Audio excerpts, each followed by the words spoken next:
technology is like a mirror. If an idiot looks in, you can't expect an apostle to look out. You know, I remember when I first saw some Photoshop, the very first version of it was called Pixel, in fact. It was a very early version. And I saw some of the things that it could do, and I couldn't wait to put it on little floppy disks onto my computer. And I raised my fingers and then thought, oh, I don't have any artistic talent. What's the point? It's like you get a great keyboard, but you've got nothing to express musically. It doesn't matter how good MIDI is and how many synthesized, sampled instruments you have. It facilitates.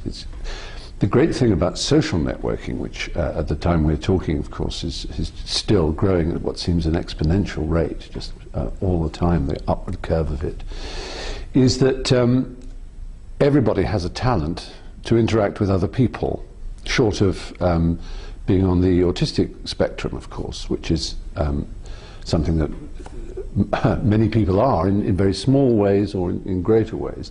But even that can be helped by the interactions of the internet. And I think forgetting the technology, forgetting what your device can do, forgetting how good the camera is or anything like that, the most successful uses you can make of, for example, Twitter or Facebook or any of those social networking type things are completely down to your personality, are absolutely to do with who you are. I think, particularly in America, though it's common now more across the world, there is this yearning for people to find answers to techniques that will make them happy or rich.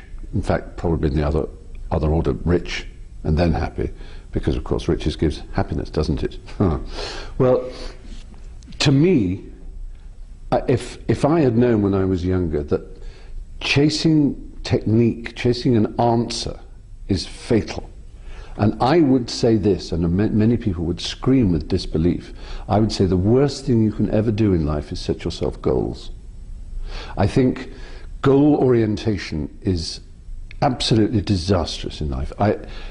Two things happen. One is you don't meet your goals, so you call yourself a failure. Secondly, you meet your goal and go, well, I'm here, now what? I'm not happy, I've got this car, this job, I'm living in this address, which I always thought was the place I wanted to be, and what? Because you're going for something outside yourself, and that's no good. My favourite quotation almost, at least at the moment, is from Noel Coward, who was a very great actor, producer, writer, musician. He was all round. He was known as the master by everyone who knew him because he was so good at everything. And he said, work is more fun than fun. And if I had known that the real joy in life is work, and if you can say of the work you do that it's more fun than fun, then you're in the right place. Most of us, of course, don't have that all the time, but every time you look in the bathroom mirror in the morning, if you can say, is my work more fun than fun, or is it treading water, is it just getting me to a wage packet that allows me to go to bars and buy things? And if that's it, then that's a bit of a treadmill, I think. And everyone has it in them to express themselves, that fundamental thing that they know they are inside, that rather beautiful, afraid person, which might get translated into aggression or silence or shyness or all kinds of other things. But inside we know we are huggable and lovable and we want to love and be loved. That person is yearning for fulfillment, to be the person that they know they can be. And that's a constant journey. It's a process. It's not about acquiring this thing and then that thing, getting to this place, learning this technique, finding out how this works. It's about, I suppose to me, it's about the fact that other people are always more interesting than oneself. And if there is a thing, let's forget what successful people have in common. If there is a thing that unsuccessful people have in common, it's that they talk about themselves all the time. I need to do this, I need, the first two words are usually I need. And that's why nobody likes them, and that's why they'll never get where they want to be. Because it's I need this, and I don't, I, my, I. There's an English word for that, egocentric, or egoistical, or egotistical. All the words from ego, the Latin for I. And if you just say I all the time, you get nowhere. if you're interested in other people, if you use your eyes to look out, not to be looked into, and then you connect, and then you're interesting, and then people want to be around you. And it's about the warmth and the charm you can radiate that is real because of your positive interest in others. And if you expect it to come to you and go, I never had this, or I was, you hear people, I happen to love, and I know a lot of people don't, but I happen to love the works of William Shakespeare, the poet and playwright. I think they are amongst the greatest things that humanity has ever done, up there with the pyramids or whatever it is you want to choose. The number of times you hear people say, oh, it was ruined for me at school. And I tend to say to them, yeah, I don't really like the Grand Canyon or the Lake District or the mountains of Scotland because I had a really bad geography teacher, so I don't find them very beautiful. I mean, it's just nonsensical. It's a sign of people stopping back and blaming something else, rather than just saying, oh, I wasn't ready for it then, and maybe I never will be, but I'm not going to blame someone else for it. It's that attitude of looking inwards. And American television is filled with people sitting in chairs on these sort of afternoon talk shows, going, I need whining about their lives. So I'm beautiful, I'm lovely, and yet nobody, I'm special, I have me, oh, shut up. Stop whining. Just grow up and get a life and look around you at other people, and don't expect people to care. Don't expect people to be interested. Who do you feel more sorry for? Who do you actually want to hug? The person you happen to know has a tumour and is just getting through life not talking about it, smiling, trying not to embarrass anybody about it, or the kind of person who's always going, oh, my leg, that went there, and then I had this pain here and the doctor didn't know what to do about it, and I get these flushes, and you say, oh Christ, I'm sure it's terrible for you, dear, but shut up. You just don't. Now, of course we do our best and we feel sorry for all kinds of people and we, show sympathy, but the real heroism of people who quietly get on with their lives and think of others should be rewarded, and usually is, by the fact that they are liked. And if you're liked, people want to be with you, and if people want to be with you, they share opportunities with you, and you observe the way they do things, and your life can open up. And there are opportunities everywhere, whether you're in a small town or in a tiny apartment in a huge city. There are opportunities. You can, simply by talking more to the person in the coffee shop, in the coffee store, in your Starbucks or whatever, simply by just having a few extra words.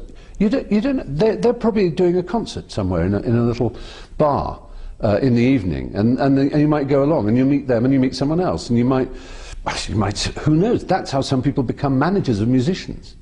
They go out and they find talent and they look at it, other people. So that really, to me, is if life has any secret, it's abnegation of self. Efface yourself. Don't talk. Just don't say, if you kept yourself saying me or I too often, you're on the wrong track. I think it's very, in the same way that turning in on yourself is a very negative and sort of, it's destructive to finding opportunity. Simply staying in the same place and knowing what you know all the time. I once wanted to open a restaurant where you always got the dish that the person next to you ordered, because that's always the one you wish you had. And I also thought, those things like Netflix and that they should send you a DVD that is the exact opposite of the kind that you like. That's the way you learn. So Amazon said, I see you liked this novel by this novelist, why not try this? And then you say, but that's yes, that's the point. It's completely different. It's not your usual thing. You know how we always buy, how partners always say to you, why are you buying that shirt? Well, you've got one exactly like it. And you say, it's not exactly like it. It's got a slightly different collar. And we're like that in life. We tend to settle so quickly. And the best way to stop that, to keep reinventing oneself and to make life to adventure, I think travel is a fantastic way, and it's never been easier. There are ways now, I think, a lot of us try to be responsible in our travel, because of course, what we do to the environment by travelling, but there are ways of sharing travel, travelling with other people, especially amongst the young. They travel around the world, they share books. There's this thing I only discovered a few years ago that is very common in the places where young people travel a lot, like, say, the Inca Trail in Peru or in the Southeast Asia, people just leave a book and they leave their name on it and a little note. They just leave it in a public place, anywhere. and someone picks it up and goes, oh, that's good, and they read the last note, and then they leave it. And these books have a magical history of going around.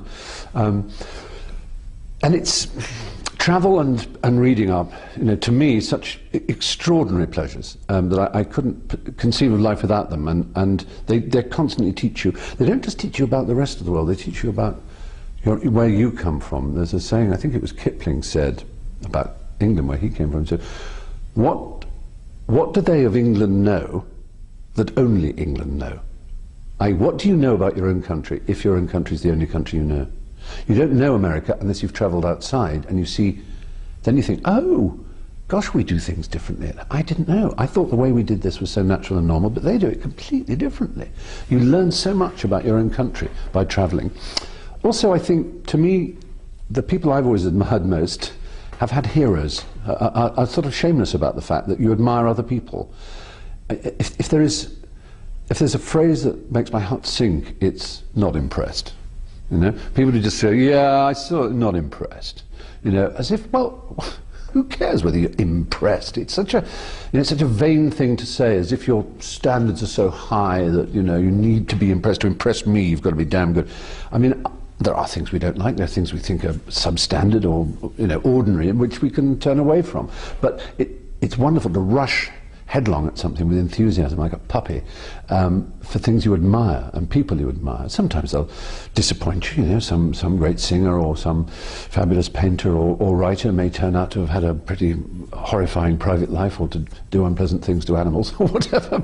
But to admire is enormously helpful, I think, because it's one of the most natural things, and mentoring is, of course, at the heart of this. One of those natural things is to sit at the feet of a master and to learn. You see it in all cultures. In Eastern cultures, you have a very particular image of the, like Kung Fu or something, with Grasshopper sitting at the feet of his Shaolin priest, teaching him so many things about mind and spirit and body and so on.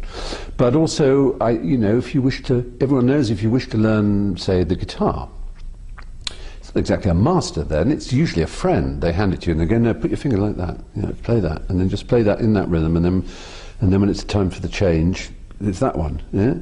And you wow, and say, oh, I found a new chord today, look at this.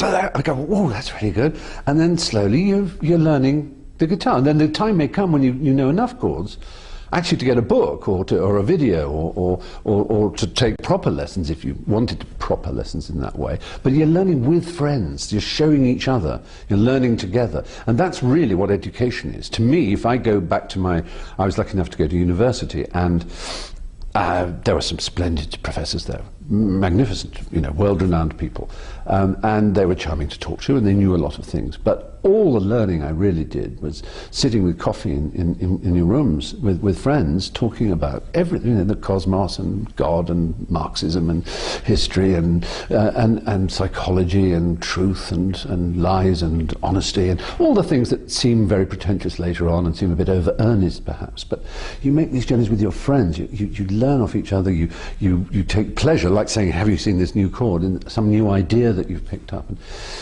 so again, learning is all about other people. It's not about yourself with your head in a book. I mean, there are things you can learn, of course, from dummies' guides and serious instructional works, but I don't think many people I know who've mastered anything have done so from that. They've done it through their interaction with others. I would say that probably one of the most wonderful things you can be given in life is the ability to give.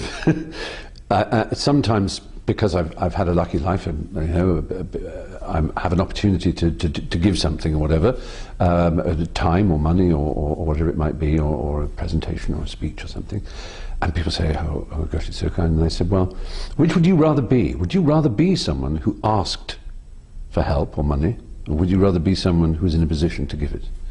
It's so obvious which it is. No one wants to ask. Everyone wants to give. And it astonishes me when I do meet people in my profession who are closed to turning up to anything. I mean, I can understand why people wish to guard their privacy and they don't have to turn on every red carpet just because it's a charity event. But there are so many ways you can use any accumulated wealth or reputation or influence you may or may not have that are helpful for other people. And it's just the most natural and wonderful thing to pass it on. Almost everything I do, I sort of aim at my 14, 15-year-old self. I had a very troubled childhood, and it ended up with me going to prison. And I still want to talk to that young me. I still want to, do things for him. This is the book I would like him to have read when he was 16, sort of thing. I write, and not. I hope that my books are preachy or teachy, but I think sharing the benefits of life is the benefit of life. Oddly enough, I think probably everybody watching me now has more power in any real sense in which power matters than, say, Louis XIV or Napoleon. We don't have power of life over death, which is probably one we don't want, so that's quite good. But just in terms of when Napoleon wanted to know something, he would have to send people out to Egypt to bring back a stone or something, and scholars would gather and talk about it. And similarly, if he wanted a spice, ships go away and come back. We can go into stores on the corner of the street where the bounty of all 5 continents is heaped up in ways that has never been known. We have access to everything, and most importantly to information, to knowledge. But is it knowledge, and where does it come from? How can we trust it? And is knowledge the same thing as truth? Is knowing that the Spanish Armada attacked Britain in 1588 actually knowledge, or is it just simply, in today's technology terms, a sort of piece of metadata that's just flagged in history? It's really no more than that. Without knowing what that means, 1588 Armada, it's pointless, or 1776, or whatever date you choose. And for me, I think the history of the world that has arrived at this point where I can speak and it can be watched by people in all kinds of ways and all kinds of devices, and can stay for eternity resting on servers and who knows where, the whole thing of this time, it all comes from inquiry. It all comes from open inquiry. And the word really is empiricism, which is a strange word, but what it means is testing things. You don't take anything on trust. You test it out. If a book says, this is, you shall have, you shall have no foreskin, or you must not eat shellfish, you can choose to say this is the word of a divine being, if you like. It doesn't really get you very much further forward, but it can connect you to your history and your people, and I'm not here to disrespect that. Those happen to be laws that are from my people, as it happens, and I don't well, the first one I had no choice on, but I eat seafood, I eat oysters or whatever. But for the rest, I need to know why someone is telling me what is the case. I need to question it and to test it.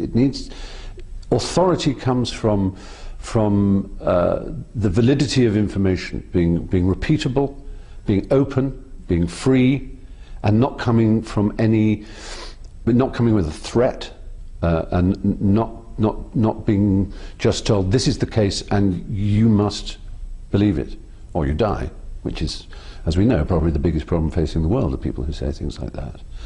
And unfortunately, it's the young that they appeal to. You're unlikely to find a 50-year-old being converted to a fundamentalist belief in something, which means that they think people should die for not believing the right thing, or for using casual language about their divinity, or whatever. You won't find a 50-year-old you may find one who's grown up like that, but you won't persuade a 50-year-old to behave like that. They just know the world too well and go, come on. But unfortunately, an 18-year-old who's lost or feels the world is unjust, and he's right, it is unjust, the world might be better if we were all ordered and we all behaved. It might be.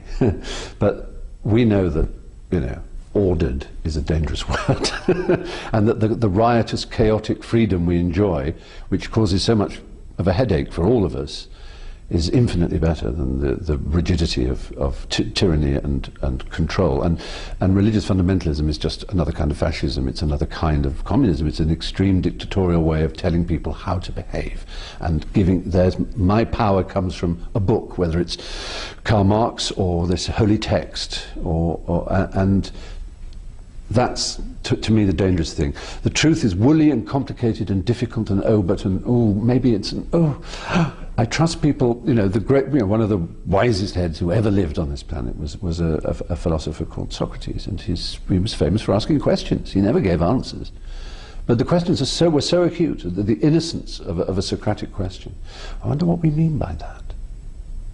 You know, and even down to, you know, ethics. You know, what age might it be right ever to abort a fetus, and at what age? If you did it on the Wednesday, it would be child killing. If it's on the Tuesday before, it's okay. How can that be? You know, these things are very complicated, and never stop thinking like that. Never stop being a child who says, why? Can that be right? There was Zeno, one of my favourite philosophers, had a pupil next to him, and he gave him a bean and put it on the table in front of him and said, is that a heap? And the people said, no. He said, we added another one. He said, is that a heap? People said, no. No. He kept adding them. Eventually people said, that's a heap. He said, oh, we said, a heap is 17. Is it? I take this away, it's not a heap anymore. Is a heap 17? And he was making that exact point. Oh, I see, so this number of days is a life. Take one away, it's just a mass of chemicals, you know. And life is full of these complexities, like age of consent is a similar one, you know. The police enter a room and there's a couple making love, and the police enter a room, there's a couple making love, and if they'd entered the day before, it would have been statutory rape. But because it was the day after the birthday, it wasn't. Now, it's such a peculiar way to order society like that. I think that sort of the flexibility of being able to think openly about all kinds of problems is really important for one's happiness and for one's sense of self and connection with other people. I think one of the interesting things about social networking is what it's doing to democracy and how it is reactivating many sides of democracy that both internationally, when there is, you know, it's not necessarily changing the world in one fell swoop, but I think politicians have to be so much more careful now, because what they say is not just in the hands of journalists, who after all trade favours with them and maybe we'll let this one off for saying this, but that we're all citizen journalists to some extent by blogging and microblogging, which is what Twitter is.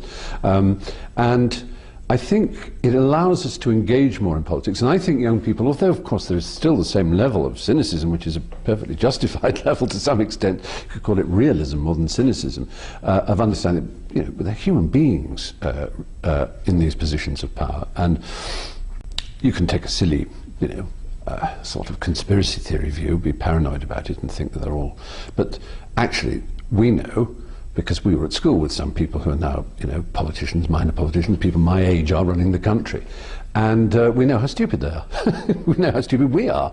And the idea that they're clever enough to conspire in some brilliant way to, you know, with heads of business to make, you know, keep secrets. They can't keep what they do in their trousers a secret. The idea that they could keep anything serious a secret is absurd.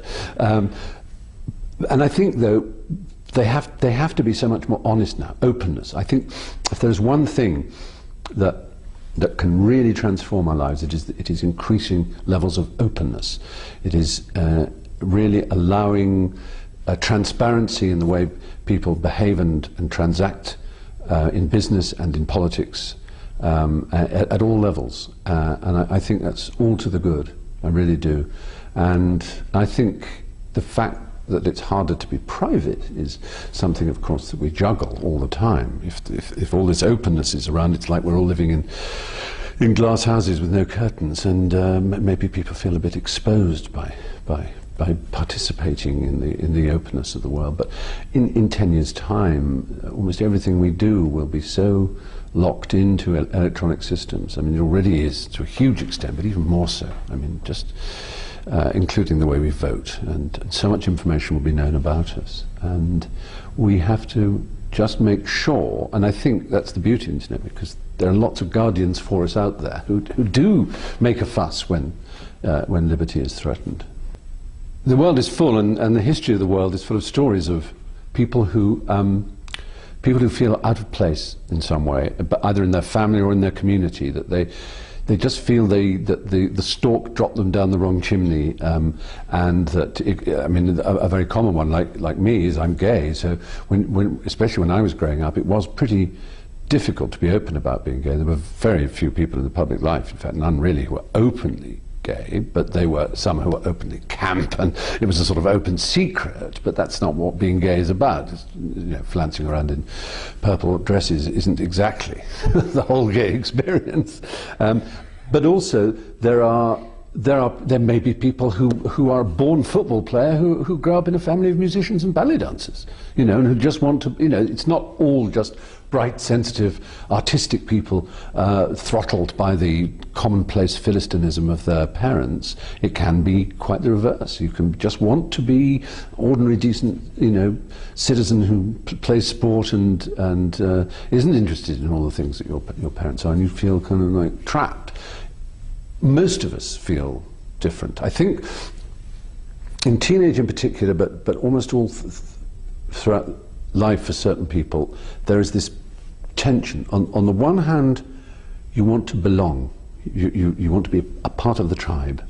You want to be, you know, enclosed in a community and feel the friendship and all the fellowship of being connected. And another part of one wants to stand alone and be an individual who is utterly different from everyone else. They're the tribe, they're the muddy Philistines, and I am the artistic, sensitive soul. So you want to be a part of the tribe and you want to be apart from the tribe. And it's that pull that I think gives an enormous creative tension that allows people, it's that spark of electricity, if you like, that makes people creative.